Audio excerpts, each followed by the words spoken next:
Olá a todos, olá Matheus, olá Tafani, mais uma vez aqui na plataforma Reconstruindo a História para termos uma aula gravada da atividade do quarto bimestre. Hoje a colonização portuguesa, na América, tá?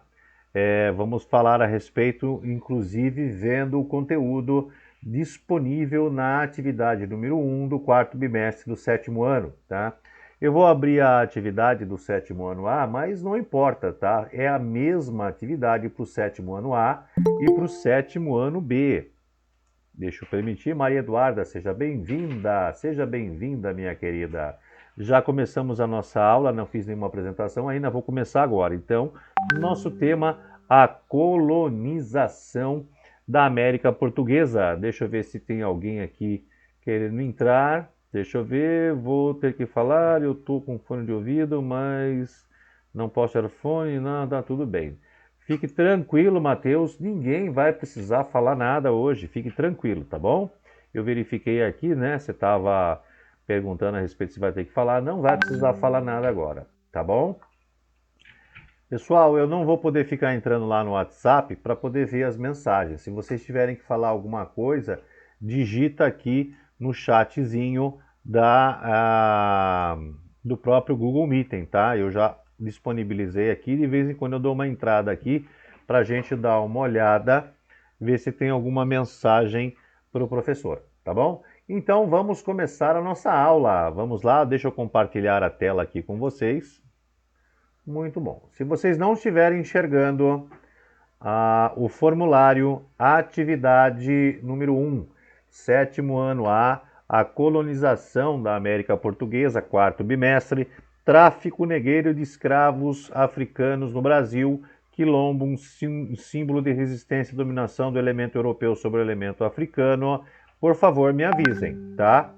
Então, eu estou... Esses barulhinhos aqui são do WhatsApp, deixa eu dar uma desconectada aqui no WhatsApp. Pronto, não seremos mais interrompidos. Vamos lá então. Formulário, como eu estava falando, atividade, formulário atividade 1, sétimo ano A colonização da América Portuguesa, quarto bimestre. O tráfico negreiro e o escravismo africano no Brasil. Quilombo, um símbolo de resistência à dominação do elemento europeu sobre o elemento africano. Vamos aqui, na nossa atividade é obrigatório a inserção do e-mail, tá? Normalmente ele vai capturar esse e-mail, tá? Se ele detectar que é um Gmail, senão vocês têm que digitar o e-mail, o nome do estudante, o ano da turma do estudante, o ano e a turma do estudante. Vocês já estão acostumados a fazer isso, então não é nenhuma novidade. Aqui nós temos a apresentação que define aqui o nosso tema, a colonização da América Portuguesa, na nossa plataforma de auxílio ao estudante Reconstruindo a História. E aí quem vos fala é o professor Vanderlei. Inicialmente coloquei um vídeo para vocês, tá? Do Centro de Mídia, é a aula referente a essa temática de história de origem no Centro de Mídia do Estado de São Paulo. Então, além, né, das explicações agora do professor Vanderlei, vocês ainda têm mais essa aula, né, é opcional, vocês vão poder assistir da maneira que vocês quiserem, o tempo que vocês quiserem, para poder auxiliar na conclusão da atividade. Então, vamos começar aqui o nosso primeiro tema, né, a nossa primeira apresentação, para poder entender, né, como seguiremos aqui para diante. Nas primeiras décadas do século XVI, nas terras americanas, os portugueses se limitaram a construir feitorias, uma espécie de entreposto que funcionava como armazém, local de abastecimento dos navios e fortaleza destinada a proteger território colonial. Sem sinal da existência de metais preciosos à primeira vista, explorou-se inicialmente o pau-brasil, árvore da qual se aproveita a madeira, que era usada também para a fabricação de corante vermelho. Na realidade é um corante da cor da brasa do carvão, né, incandescente. Segundo o historiador Boris Fausto, Nesses anos iniciais, entre 1500 e 1535, a principal atividade econômica foi a extração do pau-brasil, obtido principalmente mediante a troca com os índios. As árvores não cresciam juntas em grandes áreas, mas encontravam-se dispersas. À medida que a madeira foi se esgotando no litoral, os europeus passaram a recorrer aos índios para obtê-la. Os índios forneciam madeira em menor escala, farinha de mandioca trocadas por peças de tecidos, facas, canivetes e quinquilharias, tá? Voltando aqui então para o professor Vanderlei, estou aqui permitir a entrada da Johanna. Johanna, seja bem-vinda, tá? Acabei de ler a nossa primeira apresentação a respeito da colonização da América Portuguesa. Nessa apresentação ficou claro para todos nós que inicialmente, nos primeiros 30 anos, tá, de que os portugueses chegaram nas terras brasileiras, eles não encontraram, né, inicialmente, ou seja, no litoral, né, metais preciosos. Essa época que vivia a Europa, né, ou seja, nesse período, né, em que a Europa estava vivendo, que já estamos passando da Idade Média para a Idade Moderna, nós ainda vivemos o conceito de metalismo, tá?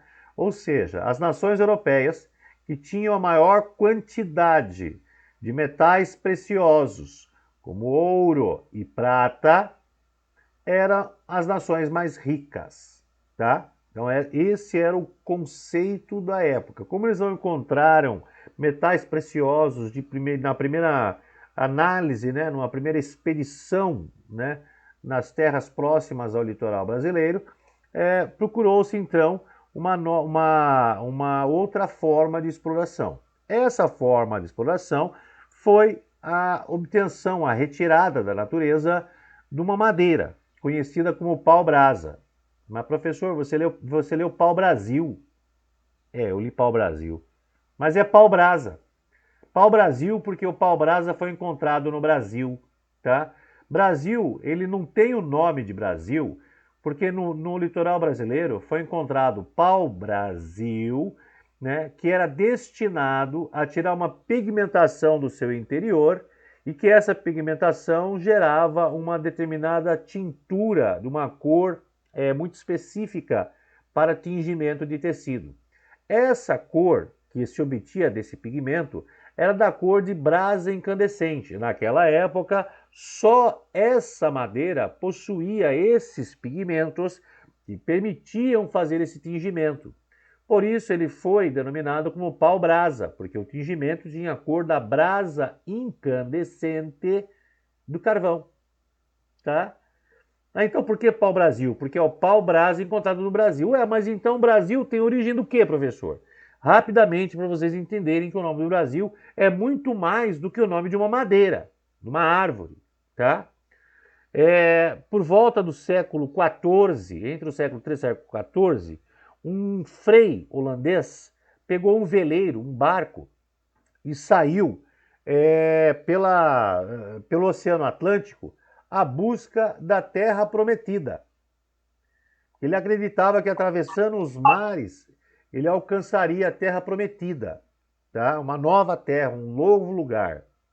Na volta, ele comentou, né, ele descreveu que não foi possível, porque o isolamento proporcionou a ele a descoberta de várias ilhas com demônios na sua superfície, que haviam muitas serpentes marinhas de domínio do diabo, e que ele não conseguiu encontrar a Terra Prometida. Na linguagem dele, como se chamava a Terra Prometida? Se chamava High Brasil. High Brasil. Então, Brasil, ela é um termo, ele tem origem no termo que significa Terra Prometida. Então, Brasil tem esta origem, o nome Brasil tem a origem num termo utilizado para se designar Terra Prometida, ok? Beleza? Deixa eu ver só um momentinho aqui, tem algumas mensagens aqui. Estamos transmitindo simultaneamente a nossa videoaula, tá? Deixa eu ver aqui. A professora é a Carla, não estou conseguindo entrar. Será que dá para fazer por aqui mesmo? Estou entrar agora, só que eu estava. Não tem problema, Johanna, fique tranquila. Se estiver pedindo e-mail, digite um Gmail particular. Muito bem. Deixa eu ver aqui mais alguma coisa.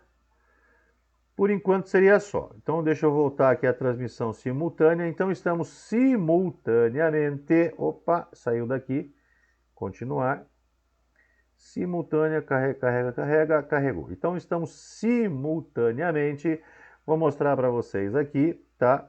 Dera só um pouquinho para vocês verem. Ó, estamos simultaneamente fazendo a transmissão da aula ao vivo do professor Vanderlei pelo Centro de Mídia. Então, na sala de aula, 7º ano 1 do ELSID, estamos fazendo a transmissão ao vivo e simultânea da aula de história do professor Vanderlei, ok?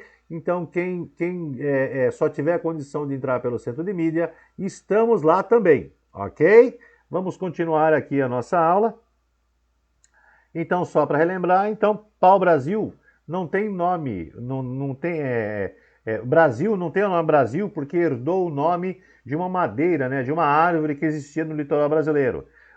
Brasil, ela vem de origem do termo que significa, que define, né, como terra prometida. Pau-brasil passa a ter o nome de pau-brasil porque é o pau-brasa que foi encontrado no Brasil, ok? Vamos continuar, então, aqui para a nossa... Seguindo a nossa apresentação, início da colonização. Com a extração do pau-brasil, não exigia fixação dos portugueses no território, não houve inicialmente a criação de povoados. Porém, a investida constante dos europeus no litoral, principalmente franceses, interessados em explorar o pau-brasil, começou a preocupar a coroa portuguesa. Para agravar a situação, os portugueses perderam o monopólio do comércio das especiarias do Oriente para os holandeses e espanhóis. Diante desse quadro, a partir de 1530, a coroa portuguesa tomou medidas para não perder a sua colônia americana. Como não havia encontrado ouro na nova terra, decidiu estimular a fixação dos portugueses, explorando uma atividade econômica que gerasse lucros e, ao mesmo tempo, garantisse a defesa da colônia. O produto escolhido foi o açúcar da cana, muito valorizado pelas elites europeias. O cultivo da cana, os portugueses já cultivavam cana nas ilhas Madeira e de Cabo Verde e tinham conhecimentos técnicos necessários para a produção de açúcar.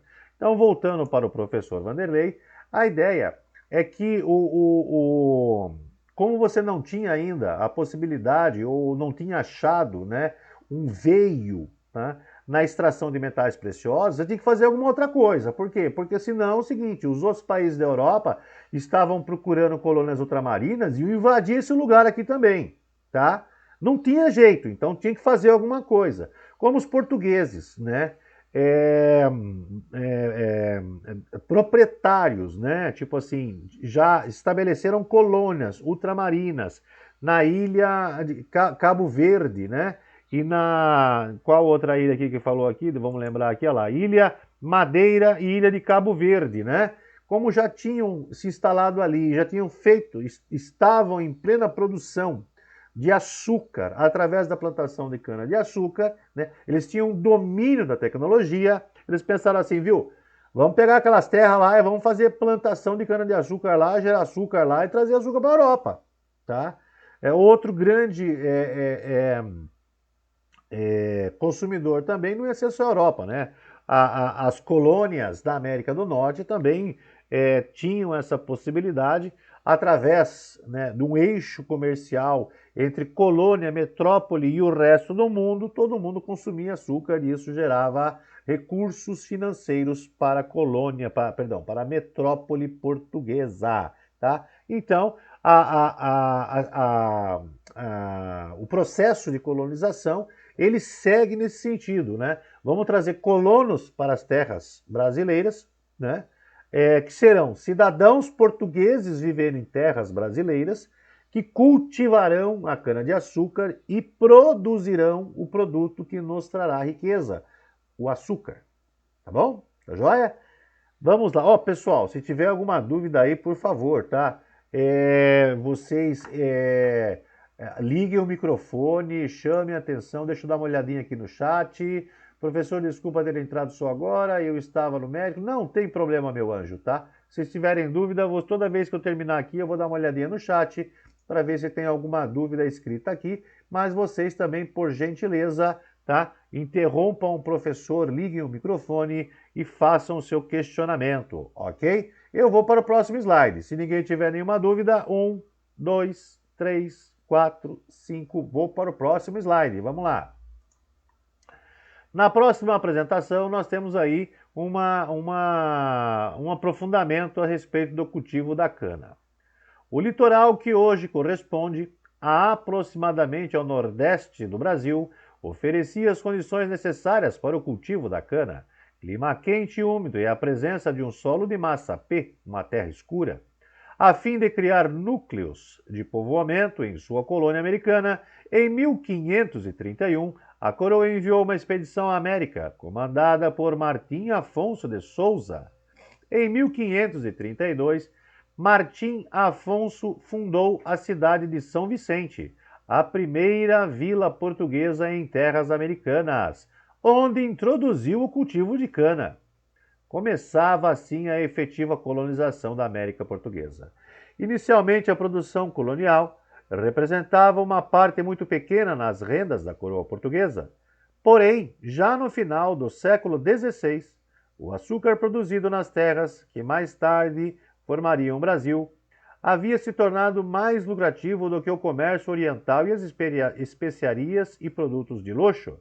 A mão de obra indígena foi utilizada na produção açucareira. No entanto, em pouco tempo ela foi substituída pela mão de obra de pessoas escravizadas trazidas da África. A partir do século XVII, os africanos já representavam a maioria da população colonial. Voltando então aqui para o professor Vanderlei, isso é bom a gente entender como que acontece esse processo, né? Inicialmente, os europeus portugueses, ao expandir o território de plantação de cana-de-açúcar, eles precisavam de mão de obra. Portugal é um país pequeno, não tem como você pegar toda a população de lá e trazer para cá para poder trabalhar aqui na roça. Então, a ideia é o seguinte, vamos utilizar os nativos que estão aqui.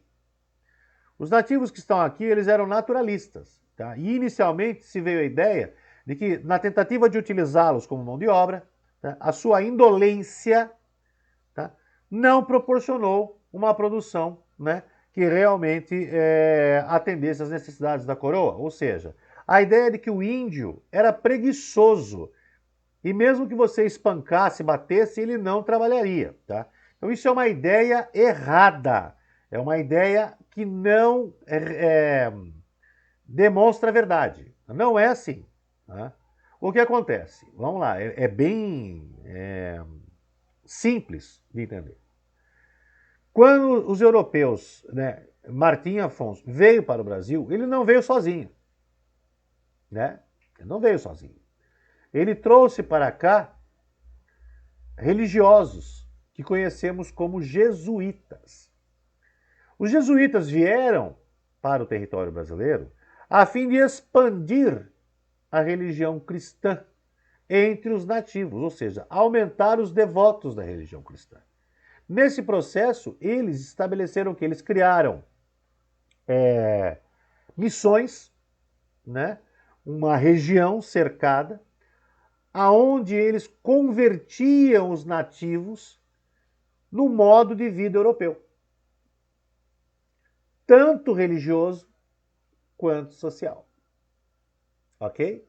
Maravilha, joia. Aí o que acontecia? Os colonos que vinham para cá precisavam de mão de obra.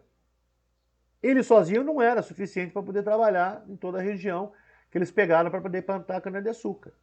Vamos escravizar nativos. E eles foram trabalhar, eles seguiram esse processo. Eles capturavam nativos e transformavam em escravos. Só que eles bateram de frente com quem? Bateram de frente com os jesuítas, que através de uma reclamação para o Papa e do Papa para a coroa, começou a haver o quê? Um conflito de interesses entre o processo, entre o grupo religioso e o grupo produtivo, né? O grupo produtivo. Então o que acontece? Isso aí gerou esse problema e tal, e aí nesse interim começa a fazer o quê? Começa a se criar um comércio de mão de obra escravizada africana, né? Esse comércio de mão de obra escravizada africana já existia na África. Por quê? Porque lá na África é o seguinte, se a gente pegar o continente africano, tá? Da antiguidade, no período da Idade Média e no período da Idade Moderna, ele era formado por diversas etnias, tá? São diversas tribos. E essas tribos, elas se conflitavam, elas entravam em conflito uma contra a outra, ok? E aí o que acontece? A tribo, a etnia que perdia essa guerra, esse combate, perdia sua liberdade. Essa etnia vencedora transformava os sobreviventes do combate em escravos dessa etnia vencedora. A etnia vencedora transformava a etnia perdedora em escravos e comercializava esse elemento africano escravizado no litoral da África. Quem vinha do litoral da África para comprar essa mão de obra escravizada? Os europeus. Ah, professor, mas não era só os portugueses? Não. Era o europeu, o elemento europeu português, o elemento europeu francês, o elemento europeu holandês e o elemento europeu inglês.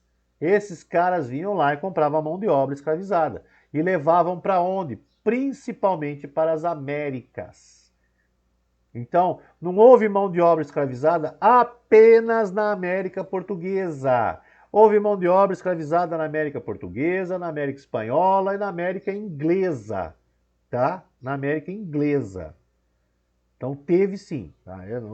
No futuro, quando conversarmos sobre a América Inglesa, nós vamos falar a respeito desse conteúdo, ó, desse contexto da escravização, né, da mão de obra escrava africana. Ok? Nesse contexto entra a mão de obra africana escravizada e os índios são colocados de lado. Deixa aí que eles vão ser aí convertidos aí para a religião cristã, eles vão atuar de uma forma diferente. Se não forem convertidos, a gente vai empurrando eles para o meio do mato lá e a gente vai dominando essa área aqui, e assim ficou combinado. Ok? Alguém tem alguma dúvida aí? Se alguém tiver alguma dúvida, 5 segundos. 1, 2, 3, 4, 5. Professor, eu me mudei e aí estou com a internet ruim. Não se preocupe, Maria Eduarda, tá? Vai devagarzinho aí, se você não conseguir através da internet, Wi-Fi que você tá, entra no seu pacote de dados, mesmo que você não tenha pacote de dados, e entra na sala virtual dentro do Centro de Mídia, né, na nossa sala, nossa turma, 7º ano, turma 1, que eu tô lá dando a aula simultânea, né? Não tem o slide, mas tem a gente conversando, então a gente está lá podendo passar também, tá? Então não se preocupe, se você não conseguir assistir aqui, você vai para lá através da VPN do Estado, que ela vai permitir você assistir sem problema nenhum, tá bom? A Júlia Dias está entrando agora. Júlia Dias está entrando agora. Tá? Nós já estamos aí no segundo slide, aliás, estamos no terceiro slide da apresentação, colonização da América Portuguesa, tá bom? Vamos lá para o nosso próximo slide. Colonização e escravização. O comércio escravista da África para as colônias europeias na América foi uma atividade mercantil extremamente lucrativa para os portugueses e também para os outros europeus que passaram a participar desta, desta ampla rede de negociantes. A atividade integrou-se ao sistema de exploração econômica dos territórios coloniais e permitiu que as potências europeias obtivessem uma enorme acumulação de capitais. O escravismo tornou-se a mola impulsora do sistema colonial implantado na América Portuguesa e ajudou a estruturar a economia do plantation, isto é, a produção agrícola monocultura, uma única plantação, né, um único modelo de plantação em larga escala em grandes extensões de terra, voltada para o mercado externo, também ajudou a consolidar a produção açucareira no território. Isso que eu havia conversado com vocês. Então deixamos os nativos, né, americanos de lado e vamos para a mão de obra escravizada, tá? Vamos lá, agora aqui, deixa eu dar uma aqui acertada, a administração da colônia. No início do governo português, não tinha recursos para assumir diretamente a colonização de suas terras na América. A solução foi transferir essa tarefa para particulares, pessoas comuns, né? Assim, a colônia foi dividida em 15 faixas de terra, chamadas capitanias hereditárias, que se estendiam do litoral até a linha imaginária estabelecida pelo Tratado de Tordesilhas. Cada capitania era administrada por um capitão donatário, escolhido pelo rei de Portugal, que tinha a permissão de usufruir as terras pertencentes à coroa, mas não podia vendê-las, ou seja, era só um empréstimo. Com exceção das capitanias de São Vicente e Pernambuco, que tiveram sucesso no cultivo da cana-de-açúcar, os demais fracassaram. Os altos custos do empreendimento, o isolamento das capitanias, as doenças tropicais e as relações hostis com indígenas, entre outras dificuldades, impediam que muitos donatários tomassem posse de suas terras. Para garantir a defesa da colônia, em 1548, a coroa criou o Governo Geral, um centro político para administrar a América Portuguesa, com sede em Salvador. O primeiro governo geral, de Tomé de Souza, chegou no Brasil em 1549, acompanhado dos padres jesuítas, funcionários reais, soldados, artesãos, entre outros.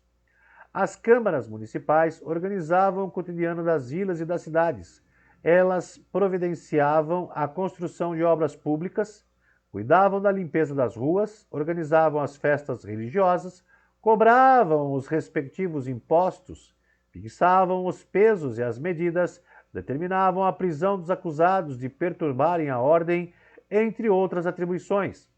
Somente os chamados homens bons, que eram os proprietários de terra e de escravizados, que eram portugueses ou seus descendentes, podiam ser eleitos vereadores das câmaras municipais. Voltando aqui para o professor Vanderlei. Então a ideia é o seguinte, eu não tenho condição, né, de dar um trato em toda essa terra aí. É muito grande, é muita terra, né? Então o que eu vou fazer? Eu vou dividir ela em pedaços e eu vou falar, ó, quem quer ir lá, se virar, cultivar, lucrar com isso e ficar por lá, né? Se decidir não ficar por lá, sinto muito, vender a terra você não vai poder, a terra é da coroa. E ela fez isso, tá? Então, 15 donatários vieram para o Brasil. Só 2 tiveram sucesso na produção de cana-de-açúcar. Os outros não tinham recursos financeiros, o custo era muito alto. E nesse interim, né, a compra de escravos, né, naquele momento, era um produto, né, um produto de mão de obra cara. Não era todo mundo que ia conseguir comprar mesmo, né? Então, tinha aquele processo de você tentar escravizar os nativos indígenas, só que né, aquele papo furado de que nativo indígena brasileiro era bonzinho e eu podia fazer o que eu quisesse, não é verdade também, tá? Nós tínhamos aqui tribos indígenas extremamente violentas, tá? Você tem uma ideia? Aqui no nosso país, os indígenas que se conflitavam com indígenas, quando os indígenas vencedores, né, finalizavam seu processo de conflito, eles pegavam os prisioneiros derrotados, eles matavam eles e comiam o seu coração, né? Eles comiam parte dos seus corpos porque queriam que aquela vitalidade do seu inimigo, né, entrasse dentro do seu corpo. E a única maneira de fazer isso era comendo as partes do seu inimigo. Ou seja, eles eram canibais até, né? Negócio louco, né? Imagine isso aí. Então, Tafani, é verdade, isso não é mentira não, tá? Se a gente procurar no Google aí, né, canibalismo indígenas brasileiros, vai aparecer um monte de ilustrações mostrando os indígenas com pedaços de seres humanos se alimentando, comendo, né, porque eles acreditavam que a energia daquele cara que foi vencido ia entrar no corpo dele, né, ele comendo as partes do cara. Não é brincadeira, não. Não é brincadeira, não. É verdade, viu? Pode ter certeza, tá bom? Pois bem, se ninguém tem dúvida, vamos para o próximo slide, que o nosso tempo também está se esvaindo, ok? Vamos lá. Principal negócio da colônia. Durante os 2 primeiros séculos da colonização, o açúcar foi o mais lucrativo para a coroa portuguesa e para os comerciantes portugueses. O cultivo de açúcar na América Portuguesa foi adotado por vários motivos. Portugal já tinha experiência na produção açucareira em suas ilhas do Oceano Atlântico. Banqueiros e grupos comerciais europeus tinham grande interesse em financiar o empreendimento e depois distribuir e negociar o produto no mercado internacional. Além disso, a colônia americana havia solo e clima adequados ao cultivo da cana-de-açúcar. Os melhores resultados foram obtidos na faixa litorânea da região que corresponde ao atual Nordeste, especialmente Pernambuco e na Bahia. As duas capitanias foram favorecidas pela maior proximidade à metrópole, pela disponibilidade de terras aráveis e pela existência de rios navegáveis que facilitavam o transporte do açúcar. A empresa açucareira, no entanto, não se sustentava sozinha. Outras atividades, como a produção de alimentos, a criação de gado bovino e serviços artesanais, desenvolveram-se para atender às necessidades dos moradores da colônia. Ora, isso era necessário realmente, né? Imagine você morar na colônia e você não ter um lugar para você comprar uma roupa, para você comprar uma cadeira, para você comprar uma mesa, para você comprar uma colher, um garfo, um sapato, não é? Então você precisava de quem os produzisse. Então os artesãos eram bem-vindos, com certeza, e tinham clientes, tá, em todos os lugares da colônia. Você não vivia, né? Você não tomava café açúcar, você não almoçava açúcar, você não jantava açúcar, você tinha que comer arroz, feijão, alface, carne. Então você tinha que ter uma plantação de subsistência e um confinamento de gado para poder obter a carne, né? Então isso também existia dentro do território brasileiro, ok? Não tendo mais nenhuma dúvida, deixa eu ver aqui no chatzinho se tem alguma dúvida. Não tem nenhuma dúvida, deixa eu fechar aqui de novo. Voltamos aí para a nossa apresentação, vamos lá. Organização da produção açucareira. Os donatários das capitanias hereditárias distribuíam aos colonos sesmarias, lotes de terra que deveriam ser explorados economicamente. Se o detentor da sesmaria não tivesse condições de investir na produção, podia ceder o direito de uso da terra, ou parte dela, receber em troca uma parcela do que fosse produzido, ou uma quantia em dinheiro. Esse regime ficou conhecido como arrendamento. A atividade açucareira esteve associada a financiadores europeus, principalmente a flamengos e holandeses, que emprestavam dinheiro para os investimentos necessários à aquisição de manutenção de maquinário, compra de escravizados e aumento da área produtiva. Ou seja, esse processo administrativo fazia com que a colônia ultramarina portuguesa estabelecesse o seu processo de produção açucareira. Tá? Se eu tinha um pedaço de terra e não conseguia investir, ou seja, produzir em toda a sua área, eu tinha o direito de arrendar alguns pedaços, alugar algumas partes das terras para alguns pequenos produtores para poder complementar a produção dessa região, ok? Isso está bem claro? Vamos aqui para o nosso próximo Apresentação: engenho e complexo de açúcar. Olha lá, pessoal! O engenho, o local de fabricação do açúcar, era composto da lavoura canavieira, o lugar onde se plantava cana-de-açúcar, das instalações onde a cana era transformada em açúcar e das moradias de proprietários e trabalhadores. Grande parte dos engenhos também contava com uma capela, onde era realizada casamentos, missas e festividades previstas no calendário da Igreja Católica.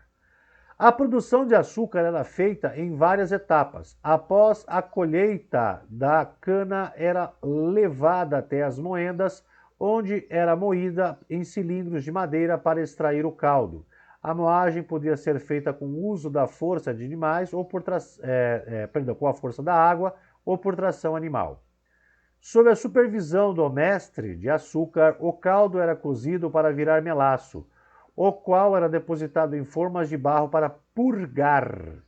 Depois, o produto era exposto ao sol por até 20 dias, pesado, empacotado e enviado para a Europa.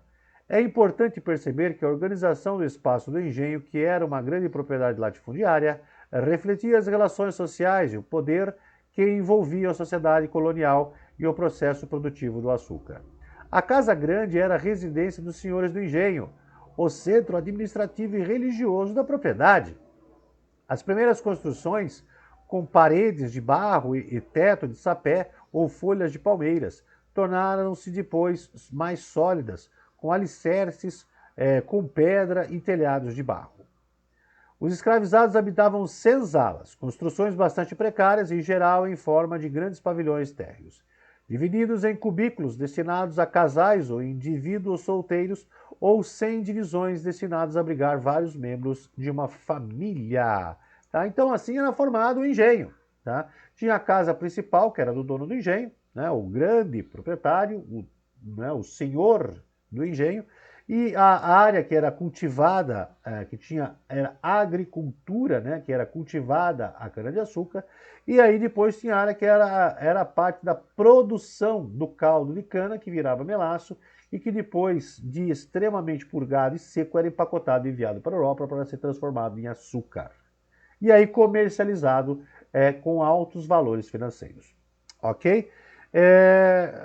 Comentou-se ali também sobre a evolução das moradias, é o que ocorre normalmente. Quanto mais tempo você fica no lugar, né, mais evolução do padrão de vida você vai querer. Então as casas, né, evoluíram e se transformaram, né, em grandes construções em relação a isso a Casa Grande do Senhor do Engenho. Já as senzalas sofriam evoluções de acordo com a necessidade para abrigar a mão de obra escravizada africana. Ok?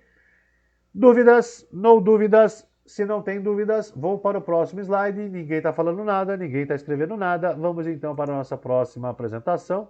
Estamos chegando aqui ao final. A vida nos engenhos. O engenho reunia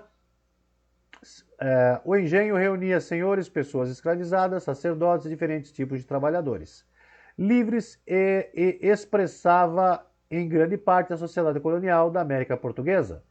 Conheça agora os principais grupos sociais do engenho e suas tarefas na economia açucareira. Então vamos ver aí os grupos, né, que compunham essa sociedade.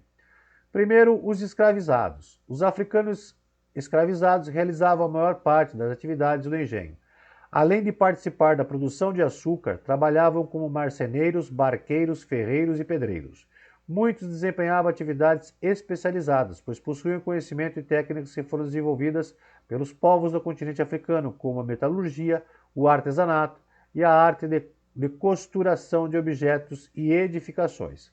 As mulheres escravizadas, em geral, realizavam diversas atividades domésticas para os senhores do engenho e também o trabalho do noeito. As refeições dos escravizados eram à base de farinha de mandioca e alguns poucos pedaços de carne seca ou peixe.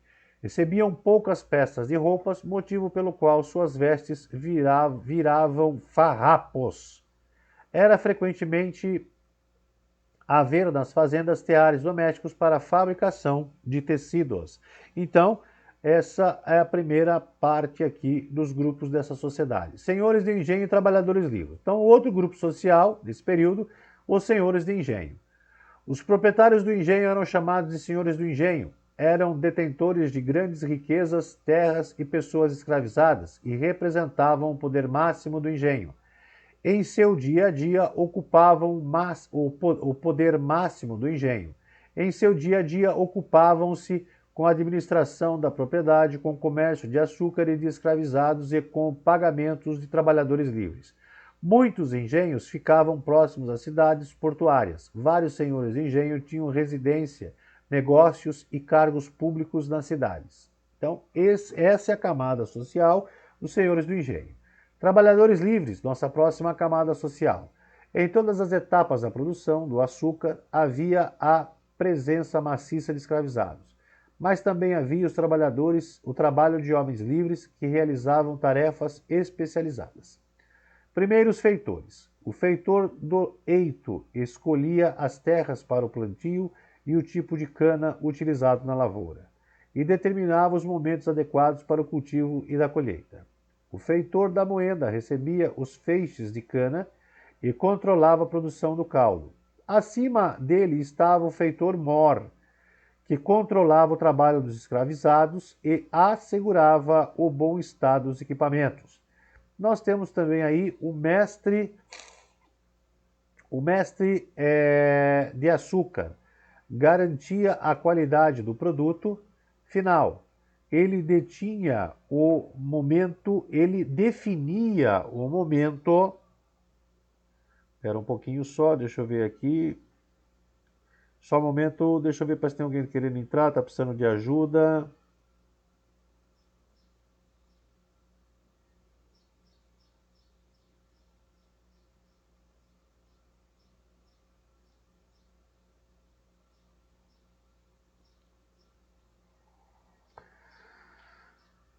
Pronto. Pronto, voltei. Então vamos lá. Mestres de açúcar. Garantia a qualidade do produto final. Ele definia, né, o momento em que o melaço estava pronto para ser retirado do fogo e levava à purga. Ok? Quem mais aqui? Outros trabalhadores que também eram trabalhadores livres. O purgador administrava o processo de clareamento do açúcar, enquanto o caixeiro retirava parte dos impostos que cabia à coroa. Voltando aqui então para o professor Vanderlei, deixa eu só ver lá, eu acredito que é isso aí mesmo. Nós temos ainda mais uma camada social. Os lavradores de cana. Os produtores de cana que não tinham condições de assumir os custos da instalação do engenho eram chamados de lavradores. Eles se dividiam basicamente em duas categorias, lavradores proprietários e os arrendatários. Os lavradores proprietários cultivavam a cana em suas terras e moíam em outro engenho. Os arrendatários plantavam e moíam a cana nas terras do proprietário e entregavam a ele metade ou a terça parte do açúcar produzido. Os lavradores de cana tiveram muita importância na sociedade açucareira. No século XVII havia na América Portuguesa em média 5 lavradores de cana para cada engenho. Eram desde indivíduos humildes até produtores prósperos, com dezenas de escravizados e ligados, muitas vezes, ao comércio açucareiro e à política. Voltando então aqui para mim, então essa é as camadas sociais que estruturavam, né, aquele momento, né, de colonização da América Portuguesa, ok? Tem uma dúvida? Johanna, deixa eu colocar aqui. Se tiver alguma dúvida, Johanna, estou vendo que você está no centro de mídia, é só escrever aqui embaixo, tá? Se tiver alguma dúvida, escreve aí. Aqui ninguém tem dúvida também, ninguém falou nada, ninguém escreveu nada, então vamos continuar. Escravização e resistência. Deixa eu ver o que mais que falta aqui, beleza? Vamos ser rapidinho porque estamos no final da nossa aula. Escravização e resistência. Os castigos físicos faziam parte do cotidiano dos escravizados no Brasil. Eles eram aplicados para punir os escravizados desobedientes e para servir de exemplo aos demais. Espera só um pouquinho, deixa eu ver um negócio aqui.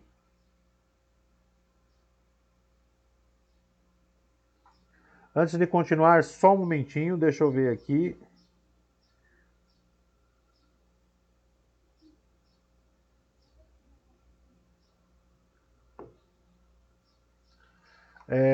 Vamos voltar aqui. Os principais instrumentos de tortura eram chicote, algemas, correntes e palmatórias. Grande parte dos escravizados utilizou diversos métodos de resistência, como ações organizadas e também práticas cotidianas. Alguns evitavam ter filhos, havia aqueles que entravam em um estado de profunda tristeza e apatia, chamado banzo, e muitas vezes os levava à morte. Outros reagiam de forma violenta, assassinando feitores, capitães do mato e familiares dos senhores do engenho.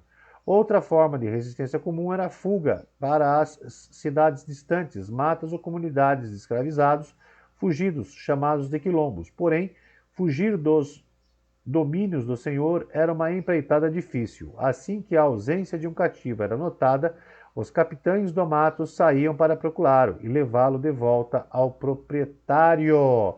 Deixa eu ir para o próximo slide, porque estamos no finalzinho da nossa aula, senão não dará tempo de ver tudo. Por fim, estamos falando da resistência dos africanos escravizados, a identidade cultural.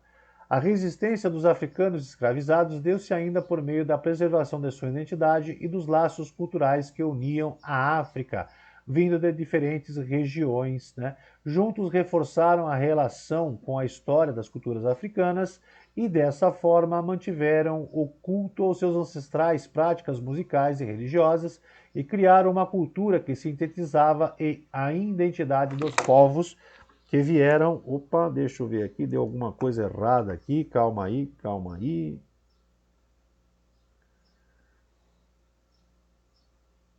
Pronto, voltei aqui. O centro de mídia deu um probleminha aí, mas já voltamos. Então, dessa forma, a identidade dos povos que vieram da África para a América Portuguesa. A religiosidade e a resistência. Até o século XIII, as religiões de origem africana eram frequentemente chamadas de Kalundu, termo de origem banta que designava todo tipo de ritual religioso que envolve danças coletivas, músicas, né, adivinhações, possessões, e as religiões africanas eram vistas pelos católicos como feitiçaria. Para evitar a perseguição da igreja, os africanos passaram a associar as suas identidades religiosas aos santos católicos, o que preservava, ao menos em parte, as suas tradições. Então, voltando para o professor Vanderlei, aqui, finalzinho da nossa aula, né? A ideia é o seguinte, né? O elemento africano, que não aceitava a dominação do elemento europeu, de alguma forma fugia e trabalhava a respeito desse processo de libertação. Tá? E uma dessas situações foi a criação dos quilombos, vilas, né, escondidas no meio da mata. Tá? Muita gente coloca que os quilombos eram uma maneira de resistência contra a escravização. Tá? Na realidade, o quilombo era uma resistência contra a dominação do elemento europeu. Porque dentro do quilombo existia um rei, e esse rei tinha escravos. Então eles não lutavam contra a escravidão, mas eles lutavam contra a dominação pelo elemento europeu. Ok? Dessa forma, chegamos ao fim de mais uma aula do professor Vanderlei. Um grande abraço a todos aí. Deixa eu ver aqui quem está aqui. Vamos dar uma melhorada aqui na situação. Parar a apresentação, né? Vamos voltar aqui à tela principal. Vamos lá. Vamos colocar aqui para mim poder enxergar todo mundo. Aqui, agora sim. Vamos ver quem está aí. Pronto, agora eu estou vendo aí, todo mundo aí. Muito obrigado pela presença de todos vocês. Espero vocês na nossa próxima aula. Amanhã tem festa de Halloween com a professora Rose, com a professora Luciana. E eu prometo dar uma passada aí. Maria Eduarda, tudo bom, Maria Eduarda? E eu prometo dar uma passada na festinha, né? Vou estar aí vestido de o Mago Supremo, um grande feiticeiro, tá? Eu vou participar um pouquinho da festa, vou aparecer lá, dar um susto em vocês. Espero encontrar todos vocês lá, tá bom? Tchau para vocês, um grande beijo. Tchau, tchau. Tchau. Tchau, professor. Tchau, tchau. Tchau, pessoal. Tchau, tchau.